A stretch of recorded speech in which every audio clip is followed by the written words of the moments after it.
بسم اللہ الرحمن الرحیم۔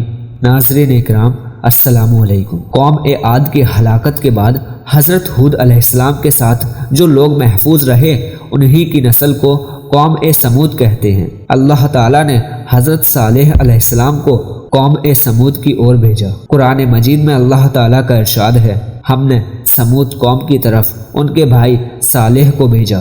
قوم سمود بھی قوم عاد کی طرح پہاڑوں کو کاٹ کاٹ کر خوبصورت مکان بنانے میں ماہر تھی۔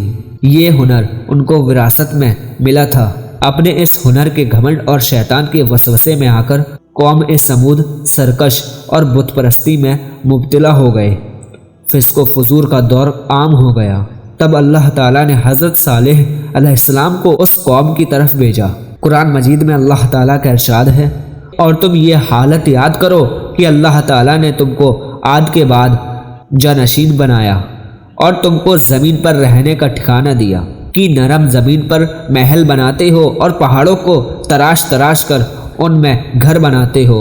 اللہ کی رحمتوں کو یاد کرو اور زمین میں فساد مت پھیلاؤ۔ نبوت ملنے سے پہلے آپ علیہ السلام بہت علم والے تھے اور ایک اونچے گھرانے سے تھے۔ اپنے معاملات میں لوگ ان سے مشورہ لیا کرتے تھے۔ جب آپ علیہ السلام نے قوم کو ایک اللہ پر ایمان لانے اور اس کے سوا کسی کی عبادت نہ کرنے کی دعوت دی تو ان کا ساتھ چھوڑ دیا اور ان کی بات ماننے سے صاف انکار کر دیا۔ ان کے انکار کے باوجود بھی آپ مسلسل دعوت دیتے رہے اور ایک اللہ کی طرف بلاتے رہے۔ صرف چند غریب و کمزور لوگوں کے سوا آپ پر کوئی ایمان نہ لایا۔ حضرت صالح علیہ السلام سے قوم سمود کے سرداروں نے کہا، اگر تو سچا ہے تو کوئی معجزہ لے کر آ، وہ معجزہ ہماری مرضی کے مطابق ہو، اس صورت میں ہم ضرور ایمان لے آئیں گے۔ آپ ایسا کریں کہ ایک پتھریلی چٹان سے ایک 10 ماہ کی حاملہ اونٹنی نکال لائیں، اس کا رنگ سرخ ہو۔ صالح علیہ السلام سے مطالبہ کر کے وہ سردار لوگ الگ بیٹھ کر ہنسنے لگے اور مذاق اڑانے لگے۔ ایک دن سب لوگ چٹان کے قریب جمع ہوئے۔ پھر حضرت صالح علیہ السلام نے اللہ تعالیٰ سے دعا کی، زمین پر زلزلہ طاری ہوا، ان کے آنکھوں کے سامنے چٹان پھٹی اور اس سے ویسی ہی اونٹنی نکلی جیسا کہ ان کا مطالبہ تھا۔ انہوں نے اپنی زندگی میں ایسی اونٹنی پہلے کبھی نہ دیکھی تھی۔ اس میں تمام صفات موجود تھیں جن کا ذکر ان لوگوں نے کیا تھا۔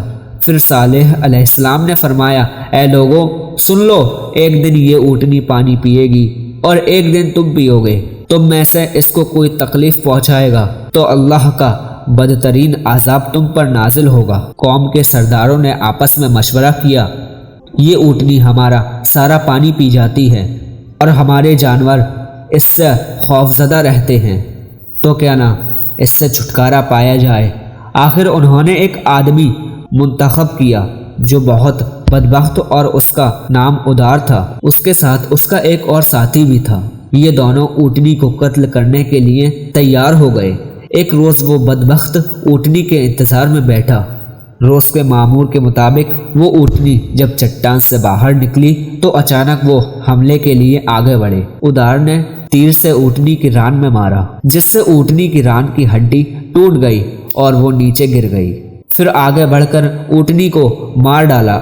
اونٹنی کا ایک بچہ تھا، اس کو بھی اس بدبخت نے مار دیا۔